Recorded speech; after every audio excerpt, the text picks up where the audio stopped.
നമസ്കാരം. ഇന്ന് നമ്മൾ നാട്യശാസ്ത്രത്തിലെ ആദ്യത്തെ ചാപ്റ്റർ മൊത്തമായിട്ടൊന്ന് പറഞ്ഞു പോവുകയാണ്. നാട്യോൽപത്തിയാണ് അധ്യായം 1 നാട്യശാസ്ത്രത്തിൽ പറയണത്. അപ്പോൾ അതിനകത്ത് നാട്യം എങ്ങനെ ഉണ്ടായത് എന്നുള്ള കാര്യങ്ങളാണ് വിശദീകരിക്കുന്നത്.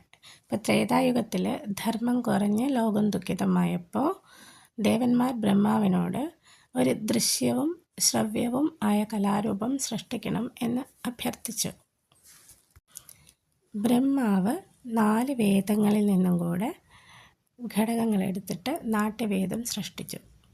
ഋഗ്വേദത്തിൽ നിന്ന് പാഠ്യം അഥവാ സംഭാഷണം ഡയലോഗ്, സാമവേദത്തിൽ നിന്ന് ഗാനം സംഗീതം എടുത്തു, യജുർവേദത്തിൽ നിന്ന് അഭിനയമാണ് എടുത്തിട്ടുള്ളത്. അതേപോലെ അഥർവവേദത്തിൽ നിന്ന് രസം അഥവാ വികാരം, നമ്മൾ നവരസങ്ങൾ പറയുന്നില്ലേ അത്. അങ്ങനെ എല്ലാവർക്കും ഉപകാരപ്രദമായ രീതിയിൽ നാട്യവേദം എന്ന് പറഞ്ഞ് ബ്രഹ്മദേവൻ ഇതിനെ സൃഷ്ടിച്ചു. പഞ്ചമവേദം എന്നാണ് വിളിക്കുന്നത്, 5ാമത്തെ വേദം. ബ്രഹ്മാവ് നാട്യവേദത്തിനെ ഭരതമുനിക്കാണ് നൽകിയത്. ഭരതമുനി അദ്ദേഹത്തിൻ്റെ പുത്രന്മാരും ചേർന്നിട്ട് ആദ്യം ഇത് പഠിച്ചു, നന്നായിട്ട് പഠിച്ചു ഉറച്ചു. അതിനുശേഷം ദേവന്മാരുടെ മുന്നിൽ ആദ്യമായിട്ട് ഈ നൃത്തം അവതരിപ്പിച്ചു. ആദ്യത്തെ നാട്യവിഷയം എന്ന് പറയുന്നത് ദേവന്മാരുടെ വിജയവും അസുരന്മാരുടെ പരാജയവും ആയിരുന്നു. അസുരന്മാരിതുകൊണ്ട് കോപിച്ച് ഈ നാട്യം അവതരിപ്പിക്കുന്നത് തടസ്സപ്പെടുത്താനായിട്ട് ശ്രമിച്ചു. അങ്ങനെ ഭരതമുനി ബ്രഹ്മദേവനെ സമീപിക്കുകയും ബ്രഹ്മദേവൻ ദേവന്മാരാൽ നാട്യവേദിയെ സംരക്ഷിച്ചു പിടിക്കുകയും ചെയ്തു. മറ്റ് ദേവതകളും ഒക്കെ അതിനകത്ത് കൂടി. അപ്പോൾ അവസാനം അവതരണം എങ്ങനെയായി? വിജയകരമായിട്ട് പൂർത്തിയായി. ബ്രഹ്മാവ് പിന്നീട് അതിനെക്കുറിച്ച് വിശദീകരിച്ചു. കാരണം അസുരന്മാർ വന്ന് ചോദിക്കേണ്ടായി, ഇതൊന്ന് ഞങ്ങളെ ബുദ്ധിമുട്ടിക്കാൻ വേണ്ടിയിട്ട് അങ്ങ് സൃഷ്ടിച്ചതല്ലേ എന്നൊക്കെ.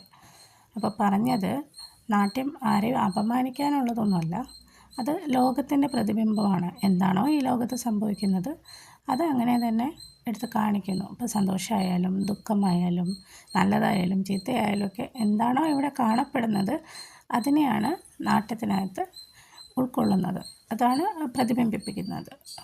ഓക്കെ, അപ്പോൾ ഇത്രയും കാര്യങ്ങൾ അദ്ദേഹം പറഞ്ഞു കൊടുക്കുകയുണ്ടായി. നാട്യം ധർമ്മത്തെ ശക്തിപ്പെടുത്തുകയാണ് ചെയ്യുന്നത്, അധർമ്മത്തെ ദുർബലപ്പെടുത്തുകയും ചെയ്യുന്നു.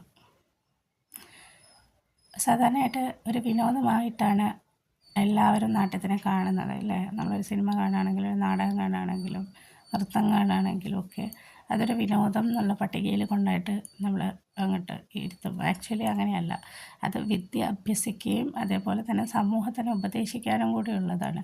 ചിലരതൊക്കെ മറക്കാറുണ്ട്. പക്ഷേ യഥാർത്ഥത്തിൽ ഇതിൻ്റെ അന്തരാർത്ഥം അല്ലെങ്കിൽ ആന്തരികമായിട്ട് അതിൻ്റെ ശക്തി ഇരിക്കുന്നത് ഇതിനകത്ത് തന്നെയാണ്. പിന്നെ രസമാണ് നാട്യത്തിൻ്റെ ആത്മാവ്. നവരസങ്ങളില്ലേ, ആ 9 രസങ്ങളുമാണ് നാട്യത്തിൻ്റെ ആത്മാവെന്ന് പറയുന്നത്. ഒരു പ്രേക്ഷകൻ അനുഭവിക്കുന്ന വികാരമാണ് നാട്യത്തിൻ്റെ ഹൃദയം. ഈ 9 രസങ്ങളിൽ ഏതെങ്കിലും ഒന്ന് തന്നെയാണ് നമ്മളെല്ലാവരും അനുഭവിക്കുന്നത്. അപ്പോൾ അത് എക്സ്പ്രസ് ചെയ്യുമ്പോൾ കറക്റ്റായിട്ടുള്ള ഭാവത്തിലേക്ക് കൊടുക്കുമ്പോൾ എല്ലാവർക്കും ഹൃദ്യമാവുന്നു. അതിനാൽ തന്നെ നാട്യം എല്ലാ കലകളുടെയും സമന്വയവും ജീവിതത്തിൻ്റെ പ്രതിബിംബവും ആണ് എന്ന് പറയുന്നു. ഓക്കെ, ഇപ്പോൾ നമ്മൾ പറഞ്ഞിരിക്കുന്നത് ഈ ചാപ്റ്റർ 1 ആണ്. നാട്യശാസ്ത്രത്തിൻ്റെ ചാപ്റ്റർ 1 പറഞ്ഞിരിക്കുന്ന കാര്യങ്ങളാണ് ഇപ്പോൾ നമ്മൾ ഇത്രയും നേരം പറഞ്ഞിട്ടുണ്ടായിരുന്നത്. ബ്രഹ്മദേവനിൽ നിന്നും നാട്യവേദം ഉണ്ടായി, ഭരതമുനിക്ക് കിട്ടി, ഭരതമുനിൻ്റെ പുത്രന്മാരെ പഠിപ്പിച്ചു, അങ്ങനെ ഒരു ഗുരുകുല പരമ്പര ഉണ്ടായി. ദേവന്മാരുടെ മുന്നിൽ ആദ്യം അത് പെർഫോം ചെയ്തു, അസുരന്മാർ തടഞ്ഞു, ബ്രഹ്മദേവൻ കാര്യകാരണ സിദ്ധാന്തങ്ങളൊക്കെ പറഞ്ഞു കൊടുത്തു. ഇപ്പോഴും നമ്മളത് പരിപൂർണമായി കൊണ്ട് നടക്കുന്നു, മൂല്യച്യുതി വരാതെ. ഇന്നും നാട്യം നിലനിൽക്കുന്നതിൻ്റെ കാരണം അത് എല്ലാവരെയും സംബന്ധിക്കുന്നതാണ്. ഈ അണ്ടകടാഹത്തിന് മുഴുവൻ സംബന്ധിക്കുന്ന കാര്യം മാത്രമാണ് അതിനകത്ത് പറയണത്.